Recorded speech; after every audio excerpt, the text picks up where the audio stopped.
Hey there, hackers.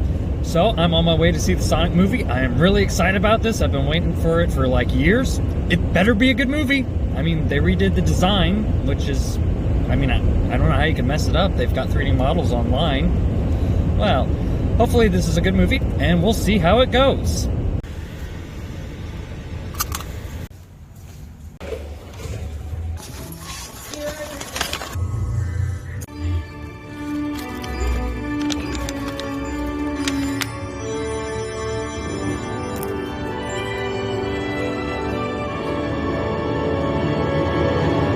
So, just got done with the movie, and it was fantastic.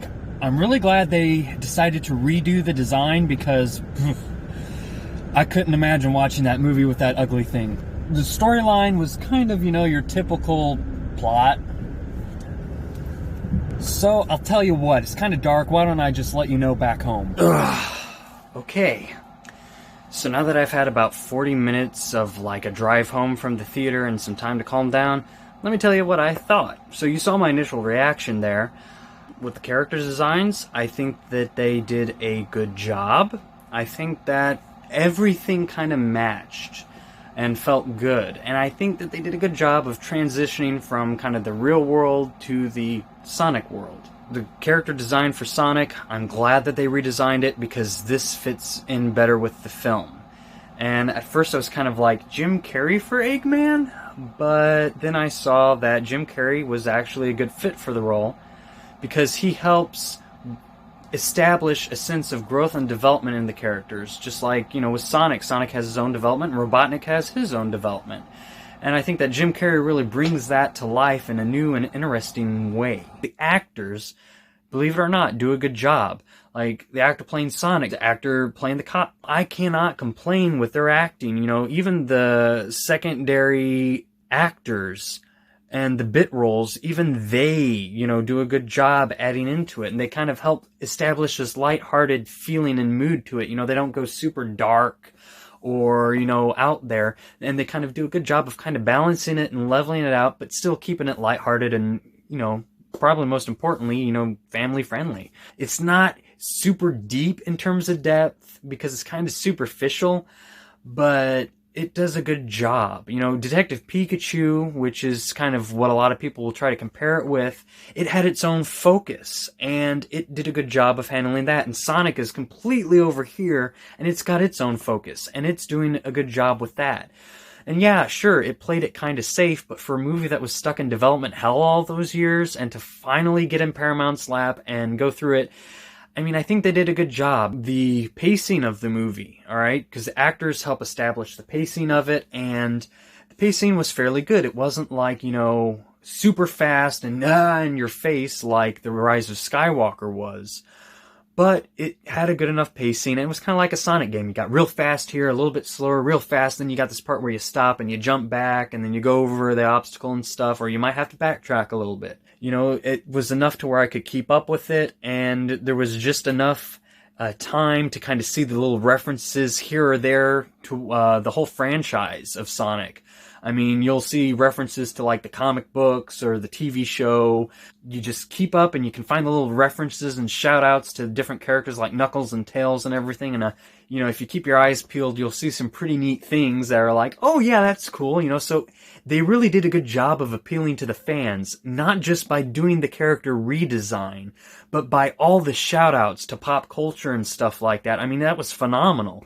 And there was one part in the movie where there's this little girl running around like Sonic saying, gotta go fast, gotta go fast. And that kids are going to be saying that after watching the movie. And so they showed that in the movie, kind of knowing this is what's going to happen. And lo and behold, at the end of the movie, guess what? There was a little girl, just like in the movie, running up the aisles and around in the back saying, gotta go fast. And I feel sorry for her guardian because they're just like, hey, no, come on, over here. No, come on, hey. Trying to get out and go home. So that was pretty good. The shout-outs to the memes, the shout-outs to the franchise and everything else, and then, the shout-outs to what's going to be going on in the movie theater. So that was pretty good. They did a good job of that. The actors fit in well. They work good together, and I think that, even though they played it safe, I think it was still enjoyable enough. The jokes and stuff, there were some really out there, bizarre ones. Um, which, I mean, we already got an idea of what it would be from the trailer, and then Jim Carrey just, one of his first big jokes in there is just, it has to do with Charlotte's Web, and let me tell you, that was just kind of like awkward. I don't think it was really more so about the jokes, like so many times we see that in movies where they try to just make a funny joke, haha, here or there. And I mean, like, let's face it, they did a better job with their bad landing of some jokes than, The Rise of Skywalker tried to do with, like, legitimate jokes. So, as someone who's like a traditional Sonic design fan, I think that the redesign worked well, and I think that, they balanced bringing things in, like with Robotnik's design and everything, and how they eventually gradually changed the characters throughout the film, and then you got, where Robotnik is labeled as Eggman. It's not so much for the jokes or for the depth as it is just to kind of give you the action and the feeling that you would get from Sonic. Then you have the music, and the music is really interesting because what have a lot of people been saying? Sonic, it's great that they're bringing the franchise to reach a new generation and still appeal to the old fans. Well, guess what?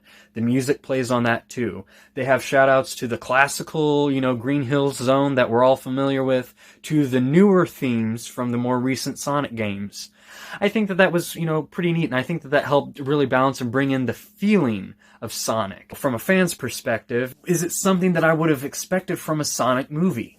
And honestly, yeah, this is what I would have expected if a Sonic movie came out, around the time of Sonic Adventure. This really feels like something that they would have done around those times, and so it's good to have that kind of nostalgic feeling with the movie, and I think that's where playing it safe works. I think that they did a good job of kind of still playing it safe enough to where it feels like a movie you'd watch way back when, and that might be because of development hell, but that actually helps add to kind of the nostalgic factor of the movie, at least for a fan like me. The intro, the cold open was kind of That's probably my only issue with the movie, is that it's just your stereotypical, hey, I bet you're wondering what's going on here type deal. Let me tell you the story. Rewind, and then you're back to the here now, and then you kind of finish the movie. I mean, how else would you really start it? Try to make it really epic or something? And I think that, that was a good, safe way to introduce Sonic on the screen, and I'm not too particularly picky about that.